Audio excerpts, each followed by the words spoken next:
saying that last Ladies and gentlemen, welcome to today's episode. Amarillo by morning, up from San Antonio. Everything that I got is just what I got on. Well, now the sun is high in that Texas sky. I'll be bucking at the county fair.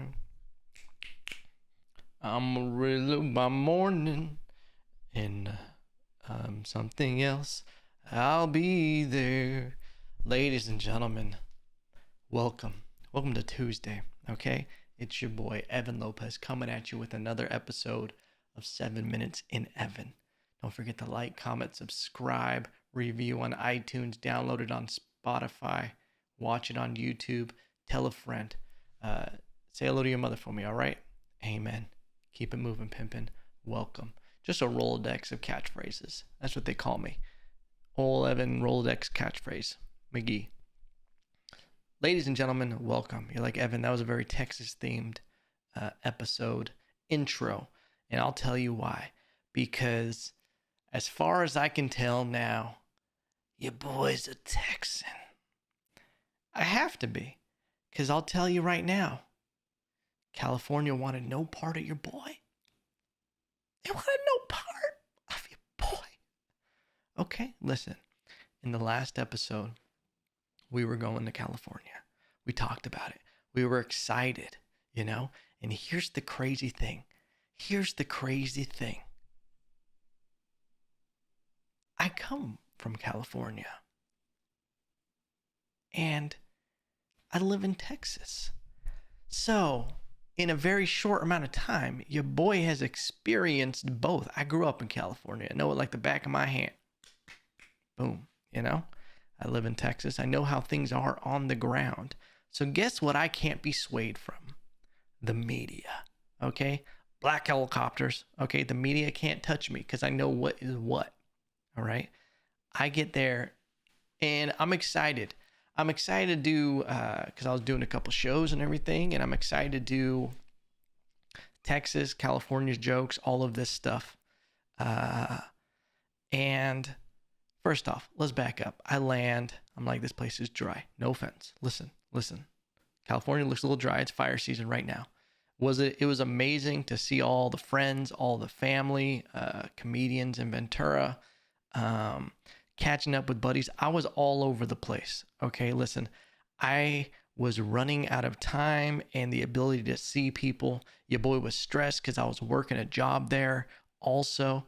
You know, when you just agree to do way too much, that you're just like, yeah, I can do everything once I'm there. And then once you're there, you're like, holy fuck, I have completely overextended myself. 1000% that happened. The night before the job that I had to do, had to be filming. I had to be up at 5 a.m. to drive from Palmdale to Ventura. And I got about 1 hour of sleep. So already we're starting off this trip sleep deprived. I was like the Moon Knight out there, just fucking hallucinating. And then I got to see people. And then I'm like just trying to nap. I was going to head back to my parents instead of staying in Ventura. And I was like, I'm just too fucking tired to do anything. But then I went, nah, we got to do it. So then I powered through. I took like a 10-minute nap in my car. It was just, I was all over the place. But anyway, when I'm writing material, a lot of time, my favorite thing to do before a show, and even if I'm driving somewhere long, I like to go over my material. I'll run through a set. I'll look like a crazy person in the car, kind of like working out a bit and just kind of getting the reps in of just so when I'm telling it on stage, it's just muscle memory. Not muscle memory in the sense of I sound like a robot, but I'm just knowing all the beats, knowing all the tags, having it all smooth. I'm not thinking, I'm just performing. Your boy's in the moment. Anywho, I'm like on my way and I'm like thinking about this California versus Texas stuff. Like, oh, what can I say? What can I do? And I end up doing a spot, I think that night. Yeah. I did a spot that night. Went and saw I went to a couple places, watched a buddy of mine, Mac, ended up staying with him. Shout out. hostess with the mostest. I watch a show, it's good, and then I go do a set, and I literally go on stage. And I'm just like, okay, I'm gonna hit them with this misdirection, California versus Texas, where I actually start pandering to California, and then I flip it to Texas, and it's like this fun thing. I was gonna take them on a journey. I go on stage. Hey, how you guys doing? Woo! I'm visiting right now from Texas. Fuck Texas. What? I go, whoa. I hear someone else in the crowd go, yeah, fuck Texas. Oh, wow. I literally was like, what? And then another person, fuck Texas. And then people start wooing at that. And I'm like, you guys gotta be kidding me. And I start going to the bit. I like laugh that off, and I'm just like, wow, that's aggressive. And then I start going to the bit. This crowd gives me nothing. Even mentioning Texas. And keep in mind, I was in a very, very liberal part of Ventura. Okay. And I'm just like, what the fuck is happening right now? Literally giving me nothing on punchlines that should at the very least be getting a chuckle. And I was in the pandering to California stage of the joke. Okay. And then they literally would not give me anything for like the first, I got through that bit, and I literally go, wow, you guys really took that Texas stuff serious. And I said, I'm from California.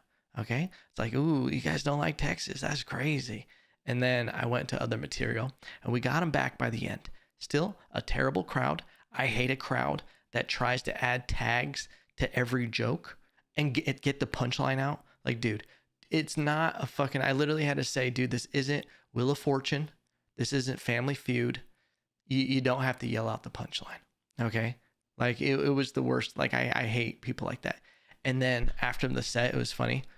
This lady that kept yelling shit out, she goes, you were hilarious. And she blows me a kiss. And I'm like, bitch, why were you were just ruining my set the whole time? And then you're going to do that? That happens every now and then where people think it's an interaction. And I also hate when a host interacts with the crowd too much and doing like back and forth. Because I'm like, oh, you are setting this crowd up to think it's okay to heckle because you're feeding off of it, and you're like asking, oh, and who think this? I'm like, oh, now this is a participation show right now. Okay, yeah, set that precedent. It's okay to yell random things out and ask questions. Anyway, I'm digressing. I once had one time where this guy constantly heckled every comedian, and then him and I were going back and forth, and I was just making fun of him and all this stuff. And then he got real weird with me.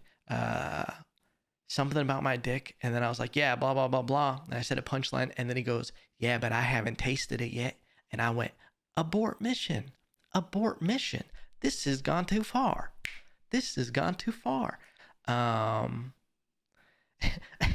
after my set, I'm like kind of pissed at this person, because it like, when there's funny crowd work, it's good, and it like makes the set funnier and everything if you're the one leading it. But then if it's like you had jokes you wanted to work on and tell, and if you're filming something, it's just like, it sucks that you keep getting sidetracked. Everybody gets distracted from the punchlines. And this guy comes up to me after the show that we were going back and forth with, the one who was like, yeah, but I haven't tasted it. He goes, oh man, that was hilarious. It was great to work with you, or something like that. And I was like, bro, what are you talking about? Work with me. We are on a set producing a film together. We're not a couple army men in the trenches. We didn't work together. We didn't go to war together, come out the other side. We didn't just get stuck in a triathlon, all right? We're not a couple temporary hires at a business, okay? We didn't build a log cabin together. It was a shit cabin, okay? Anyway, it's just weird when people yell things out. But it's fine. It's all part of the game, baby. But with the whole Texas, California thing, it blew me away. I was not expecting that because I don't remember people being so angry about Texas in California. I know, like, people have such a bad view on what Texas is. And it happened again the next night when I was at another show. I had people telling me, like, oh, yeah, you wouldn't want to be too proud from being from Texas or something like that. And I'm just like, what is happening? Like, I think it's people who haven't been there or don't understand what Texas is really like, and thinking like what you see on the news and everything, thinking Texas isn't diverse. Go to El Paso, go to San Antonio, go to Houston, go anywhere, go to Arlington, go to Dallas, go all over the place. Very diverse place.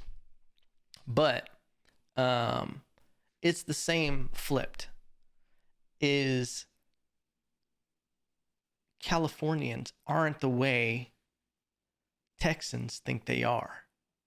Like, there's a lot of people in California. There's like fringe crazy people who have these crazy ideologies that Texans are afraid of. I think I told this story before, but I went camping or hunting. We camped while we hunted with an old Texan. It's one of my best trips I've ever had. But we got a couple of bottles of wine in us, and we're sitting around the campfire. We're just talking about life and everything. And it was one of the best gem drop moments of my life, being able to talk to someone so successful in business, humble, and just a good person. And at one point, we're real sauced up, and he just goes, "You Californians, why are they the way they are?" And then, like, he said it with such, like, he was puzzled. And then I had to explain, like, look, it's not everybody. There's a lot of people with certain values and everything that they don't believe in that. And it's like, it's also the thing, it's like the people who don't like Texas are staying in California. This whole worry about don't California my Texas, I don't think it's going to be a problem, And also, Texas, don't pretend like you wouldn't want a Disneyland here, okay? Don't act like you don't want a beach or a coastline. And that's the thing, Texans will be like, yeah, we have beaches. I've been to Corpus Christi. What you have is something that connects to the ocean that looks like the Loch Ness Monster should swim in it. There, I said it, okay? I had to get that off my chest. And your version of Disneyland is a beaver that lives at a gas station, all right? And I'll be honest with you, I fucking love it, all right? But there's so much, like, it was so divisive. And it made me realize that how much the media really affects people. And how much, if we just had open communication and we didn't judge people instantly, how much better things would be. It's no longer up to politicians and government leaders and any authority to heal our country. I know Biden said that shit at the inaugural inauguration. This is going to be a time for America to heal. No, it fucking hasn't been. And he's a hypocrite because he even has been saying even more divisive stuff and blaming people for things. And it's just like, dude, this isn't healing. You're blaming the other side just as much as the previous president. But it really is up to the people, And it's like, it's also powerful because it means that the people actually have control over themselves. Because politicians don't give a shit. There's no, we need to unify, have unity, the United States of America. Politicians love to say that, but also blame everything on the other side. And it was pretty eye-opening to see that with even just being around people who were saying about Texas. And I'm just like, you don't know. Like, I've had boots on the ground for a while now, It's a great place, and there's good people out here. And it's like, you put people, that's why I don't judge, like, I judge people on their character of who they are, not where they're from. It's the weirdest thing to care about where people are from or where they live. Being born in California, Texas, it's like being part of the Bloods and the Crips if you didn't get to choose to be in the gang. You just got thrown into a side. You were just drafted. It's like no one picked where we were born, okay? No one was in a belly with a fucking GPS and a map comparing political landscapes and ideologies. No, we just got dropped and we just came out and we're like, well, this is what I have to work out with, okay? This is what I have to work with. But all in all, amazing experience going back. That was just something that caught me off guard. It was just bewildering. And I was like, oh, this is a bigger thing because I've heard people say, I never live in Texas. And I'm like, why? Why? And they're like, oh, the property tax. I'm at the point now where I'm just like, hey, great. All right, then. Yeah, it's terrible. Don't move here then, you know? I'm just slowly morphing into that guy who's just like, oh, don't move here then. You know, we don't want you anyway. You guys are making me this way. You are.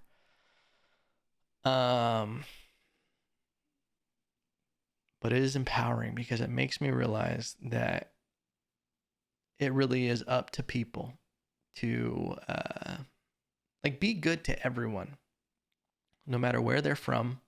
Don't just judge people based off of that. Because after being in California and being in Texas, there's good people everywhere and there's bad people everywhere. And just where you live doesn't really change the character of who you are. And it's like another thing with politics is I have great friends who are like Trump supporters. I have great friends who are Biden supporters. I have friends who are just in the middle. I have people all over. And guess what? Probably 95% of the stuff in the world, everybody would get along. You know, if you just sat at a dinner or you ran into someone, it's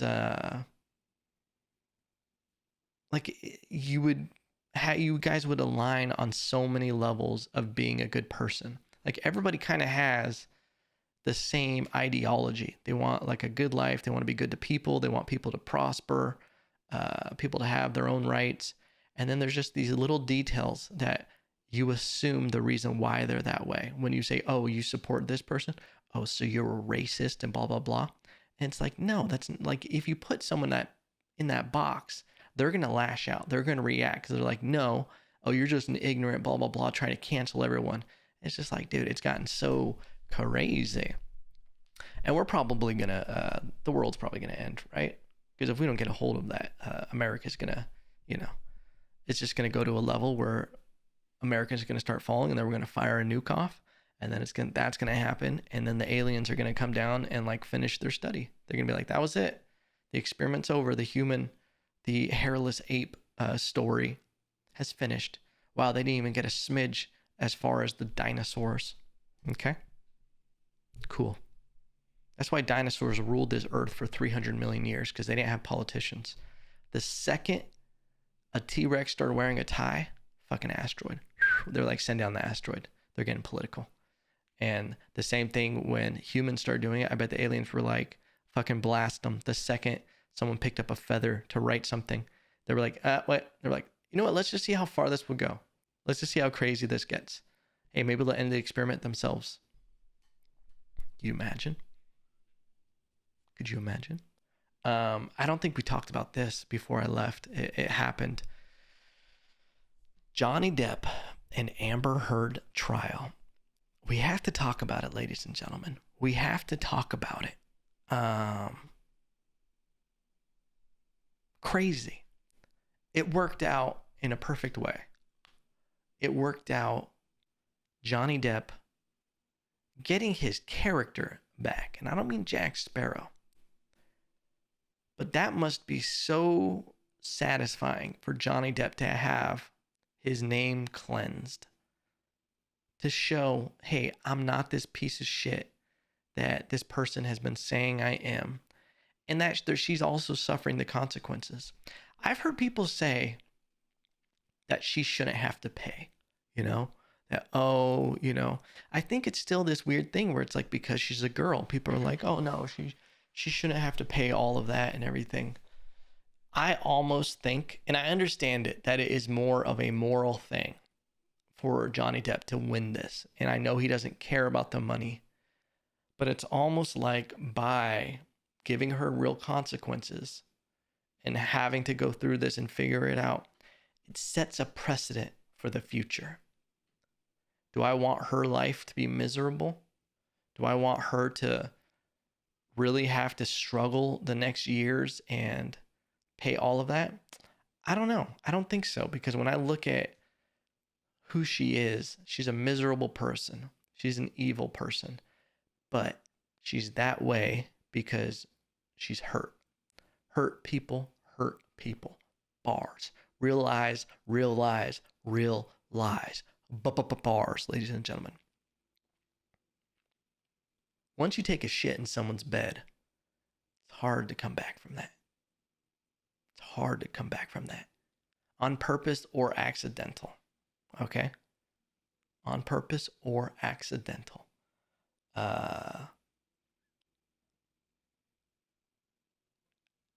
If she suffers the consequences of this, I hope even by doing this, it sets a precedent that abuse goes both ways. You know, shit like this happens. And it is always one-sided. It's not like I've been in unhealthy relationships. Mental and emotional abuse is real, you know? I've dealt with stuff in relationships where I felt like emotionally abused. And it is a weird thing because the second a guy says that, people almost roll their eyes. A lot of people, you know, that, oh yeah, is it anything that girls have to deal with? I think what girls have to deal with is far worse in relationships. And just like the one-sidedness of the ability to actually like physically abuse and to murder, like that's kind of crazy, you know? The things that girls just have to deal with being a woman, I think are much harder on a physical level. But it doesn't mean that you don't acknowledge mental and emotional abuse, and that's okay because girls have it so much harder. Like, I think mental and emotional abuse, period. If you really want to have equality, it shouldn't matter a person's gender. It should just be, is there abuse happening? Is something bad happening? Yeah? Okay, well, we need to fix that. Okay? And I think this was something that was pretty eye-opening for a lot of people. And the fact that it's actually, you know, he won. Allegedly, he won more than, I think it was like, what, 12 million at the end of it or something that she's supposed to pay. And allegedly, she's only worth like 3 million. So I don't know if she's going to open up a credit card to start paying Johnny.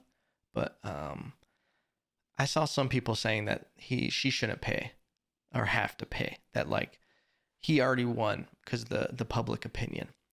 And maybe I could see Johnny doing that cool move. Johnny, we're just on a first name basis now after all this trial stuff.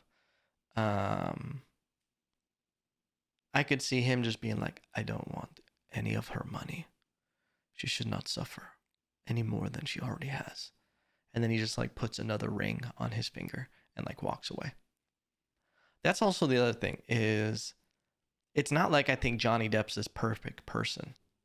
Listen, Johnny Depp, he's Jack Sparrow, okay? He's a supernova.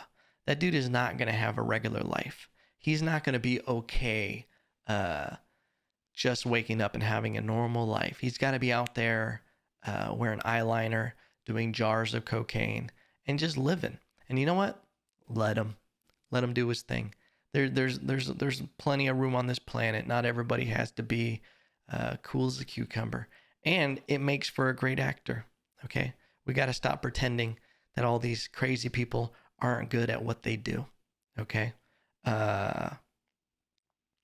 Who did I just watch in a movie? You know who's a phenomenal actor? Tom Cruise. Not that he's good at acting, but he's so intense. It's why he's successful. There must be something to Scientology. There must be something.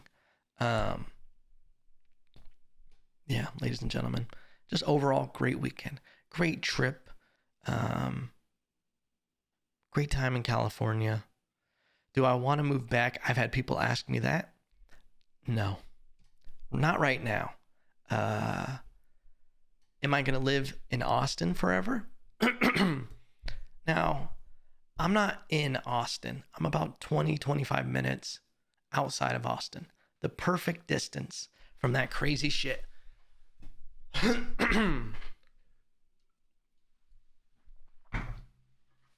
Apologies, my voice is getting a little too raspy.